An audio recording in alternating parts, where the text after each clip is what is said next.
কত বান্দা বাড়িতে যায় দেখবা মাটা দুনিয়ায় নাই, মা চেহারা দেখে ঘুমের মধ্যে যাইতে পারবা না। আমিও তো ঘরে যাই, আমিও তো প্রতিদিন বাড়ির মধ্যে যাই, যাওয়ার পরে রাত ৩টা ৪টা বেজে যায়। আমি আমার মাকে ডাক দিয়া বলি, ও মা ঘুম থেকে উঠো, তোমার সন্তান জুনায়েদ বাসায় এসেছে। আমি মাকে আর কোনো বার একবার ডাক দেওয়া লাগে না। আমার মা বলে, সন্তান এসেছো, একবার ডাক দেওয়ার পরে আমার মা আমার দরওয়াজাটা খুলিয়া আমাকে বুকে নিয়া বলে, যা যা যা ঘুমাইতে যা। আমি মাকে বলি, মা তুমি কি ঘুমাও না? ঘুমাও না। আমার মা বলে, রে সন্তান আমার, যেদিন থেকে তুই ওয়াজ মাহফিলে বিভিন্ন জেলায় জেলায় ঘুরে বেড়াও, আমি ওই দিন থেকে তোর জন্য একটি রাত আমি ঘুমাইতে পারি নাই।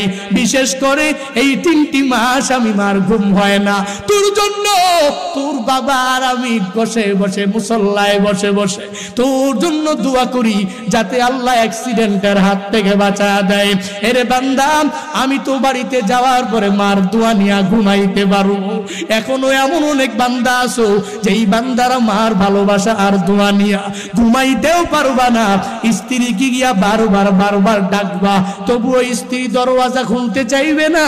3বার 4বার 5বার ডাকার পরে যায় খুলবে, আবার স্ত্রী ধমক দিয়া দিবে। এই ময়দানে কার মা নাই, কার বাবা নাই, বান্দা পরিপূর্ণ খেয়াল করে শুনে নাও। মার মোহাব্বত অন্তরে ঢুকাও। এর যুবক আল্লাহর বান্দা, মার ভালোবাসা অন্তরে ঢুকাও।